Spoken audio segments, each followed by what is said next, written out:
व्यक्ति के बारे में क्यों आप पूछते हैं जिसका कोई औचित्य और राजनीति से मतलब नहीं है। सरकार कहती है कि हम जेपी आंदोलन के हैं और सरकार इस पर गंभीर भी नहीं है।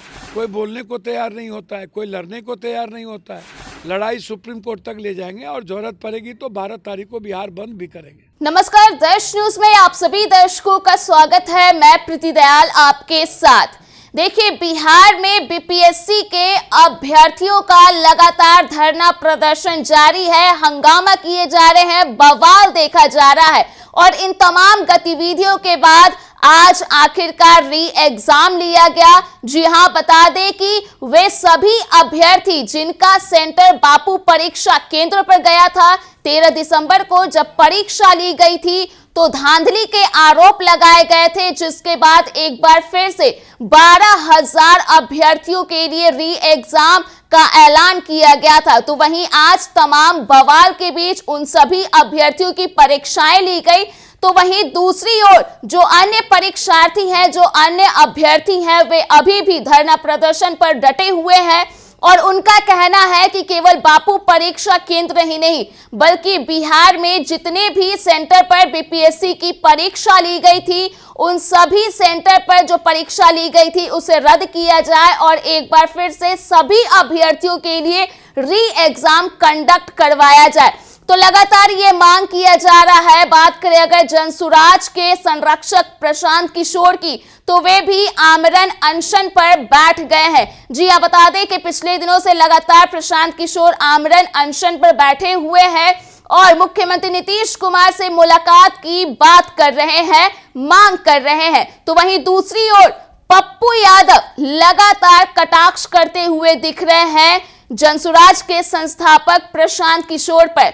इसी क्रम में बता दें कि पप्पू यादव खगड़िया पहुंचे थे, जहां उन्होंने प्रशांत किशोर पर कड़ी टिप्पणी की। उन्होंने कहा कि 15-16 दिनों तक जब प्रदर्शन चल रहा था तब प्रशांत किशोर नहीं आए, लेकिन 15-16 दिनों के बाद प्रशांत किशोर अब धरना दे रहे हैं। तो ऐसे में वे सिर्फ और सिर्फ औपचारिकता निभा रहे हैं। क्या कुछ कड़े लहजे में कहते हुए नजर आए हैं पप्पू यादव, आप खुद भी सुन लीजिए। 16, 17, 18 दिनों के बाद कोई व्यक्ति के बारे में क्यों आप पूछते हैं जिसका कोई औचित्य और राजनीति से मतलब नहीं है। हर चीज को आप कॉर्पोरेट से क्या किसकी चर्चा करते रहते। मुख्यमंत्री आएंगे तब हम भैया इस सब चीजों को छोड़िए, इस सब बात को छोड़िए, खत्म। सरकार कहती है कि हम जेपी आंदोलन के हैं और सरकार इस पर गंभीर भी नहीं है। 500 से 1000 करोड़ की प्रैक्टिस है, कोई बोलने को तैयार नहीं होता है, कोई लड़ने को तैयार नहीं होता है। तो आप 15-16 दिन के बाद, 18 दिन के बाद औपचारिकता निभा नहीं सकते।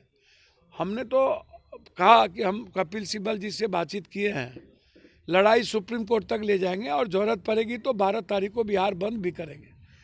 तो आपने पप्पू यादव का वो बयान सुना कि किस तरह से उन्होंने प्रशांत किशोर पर जमकर कटाक्ष किया और साफ तौर पर उनका ये भी कहना था कि उन्होंने कपिल सिब्बल से बातचीत की है और अब जो बीपीएससी का मामला है वो सुप्रीम कोर्ट तक भी जाएगा। साथ ही साथ पप्पू यादव का कहना यह भी था कि अगर इस पूरे मुद्दे को लेकर के कोई एक्शन नहीं लिया जाता है तो एक बार फिर से वे बिहार बंद का ऐलान करेंगे। जी हां, बता दें कि पिछले दिनों ही उन्होंने चक्का जाम की अपील की थी, जिसको लेकर के कई जगहों पर देखा गया था कि ट्रेनें रोकी गई और यातायात यानी कि आवागमन को बाधित भी किया गया। खुद पप्पू यादव भी मार्च करते हुए दिखे थे राजधानी पटना में।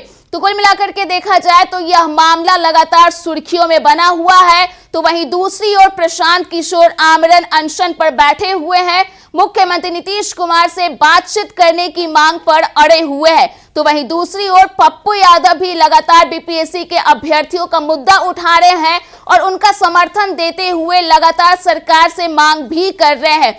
ऐसे में वे प्रशांत किशोर पर कटाक्ष करते हुए भी न केवल अभी बल्कि इससे पहले भी उन्होंने प्रशांत किशोर पर जमकर कटाक्ष भी किया था। तो कुल मिलाकर यह मामला पूरे तरीके से गरमाया हुआ है। तो वहीं आज री एग्जाम लिया गया है। ऐसे में देखना दिलचस्प होगा कि आगे और किस तरह की गतिविधियां देखने के लिए मिलती है।